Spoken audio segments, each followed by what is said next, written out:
انا خودداری، عزت، وقار کسی بھی قوم کا سرمایہ ہوتی ہے۔ اس کی ایک بہترین مثال پولینڈ کی ہے۔ آج میں آپ کو پولینڈ کے سفیر کے اغوا کا ایک دلچسپ واقعہ سناؤں گا۔ میں ہوں عبد الرحمن بیگ، آپ کو خوش آمدید کہتا ہوں۔ یہ بات ہے سن 2000 کی، جب پولینڈ کے سفیر کرسٹوف سوبرووچ یمن میں اپنی خدمات سر انجام دے رہے تھے۔ یمن کے شہر سنا میں کرسٹوف سوبرووچ مقیم تھے کہ ان کی بیٹی کو دانت میں درد ہوا۔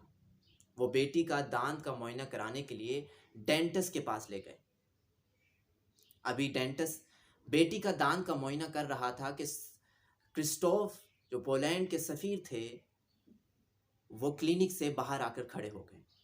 ابھی کچھ ہی لمحے ان کو باہر آئے کھڑے ہوئے تھے کہ 3 گاڑیاں مسلح نوجوان سے بھری ہوئی کرسٹوف سوبرووچ کے قریب رکتی ہیں، ان کو گاڑی میں بٹھاتی ہیں اور شہر سے 30 میل دور لے جاتی ہیں۔ کرسٹوف سوبرووچ اغوا ہو چکے تھے۔ ٹھیک آدھے گھنٹے بعد یمن کے باغی قبیلے خولسان اس کی ذمہ داری قبول کر لیتا ہے اور وہ کرسٹوف کے بدلے یمنی حکومت سے شیخ القاری کی رہائی کا مطالبہ کرتا ہے۔ ناظرین محترم، میں آپ کو بتاؤں یہاں شیخ القاری کے متعلق، تو شیخ القاری خولسان قبیلہ جو باغی قبیلہ ہے یمن کا، اس کا سربراہ تھا۔ وہ اردن میں رپوش تھا اور رپوش رہتے ہوئے یمن میں دہشت گردی کی کاروائیاں انجام دیتا تھا۔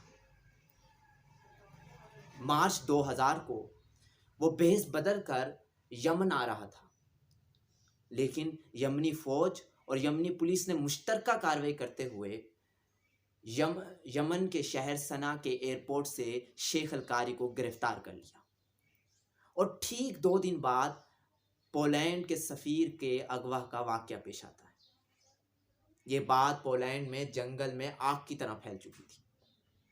پولینڈ کی حکومت نے اپنے تمام سرکاری امور معطل کر دیے اور اپنے سفیر کی بازیابی کو پہلے نمبر پر رکھ لیا۔ پولینڈ کے وزیر خارجہ یمن پہنچ گئے اور اپنے سفیر کی بازیابی تک یمن سے نہ آنے کا فیصلہ کیا۔ پولینڈ نے اپنے تمام سفیروں کو جو مختلف ممالک میں تھے ان کو ایکٹیو کر دیا اور تمام سفیروں نے وہاں کی حکومتوں سے ملاقاتیں شروع کر دیں اور ان کو اعتماد میں لینا شروع کر دیا۔ پولینڈ کی فوج نے جنگی مشقیں شروع کر دیں۔ پولینڈ نے UN سے مذمتی قرارداد پاس کروا لی۔ امریکہ نے یمن اور یمنی حکومت کو پولینڈ کے سفیر کے اغوا کا ذمہ دار ٹھہرا دیا۔ پوری دنیا سے یمن پر دباؤ آ رہا تھا، پوری دنیا سے یمن پر ایک پریشر آ رہا تھا۔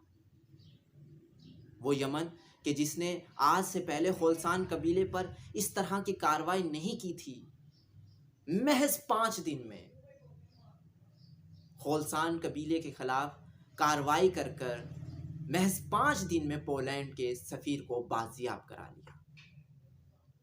یہ وہ خودداری کی، وہ انا کی، وہ عزت کی مثال تھی جو پولینڈ نے پوری دنیا کو دی، پوری دنیا میں ایک مثال بنا دیا۔ ناظرین محترم، اس واقعے کے بعد پولینڈ میں جس دن پولینڈ کے سفیر بازیاب ہوئے، اس دن پولینڈ نے اپنے ملک میں سرکاری تعطیل کی، اور جب پولینڈ کے سفیر پولینڈ پہنچے تو وہاں کی محض 4 کروڑ عوام نے اپنے سفیر کا استقبال ایک قومی ہیرو کے طور پر کیا۔ اس واقعے کے بعد ناظرین محترم، ایک عالمی نشریاتی ادارے کو انٹرویو دیتے ہوئے پولینڈ کے وزیر خارجہ نے بڑی خوبصورت بات کی۔ اسی بات کے ساتھ میں اپنے پروگرام کا اختتام کروں گا۔ پولینڈ کے وزیر خارجہ نے ایک سوال کے جواب دیتے ہوئے کہا کہ سفیر محض 200 پاؤنڈ کا انسان نہیں ہوتا، بلکہ یہ کسی بھی ملک کی انا وقار عزت اور غرور ہوتا ہے. اور جب کوئی سفیر اغوا ہو جاتا ہے تو اس ملک کی عزت، انا وقار اور غرور داؤ پہ لگ جاتا ہے.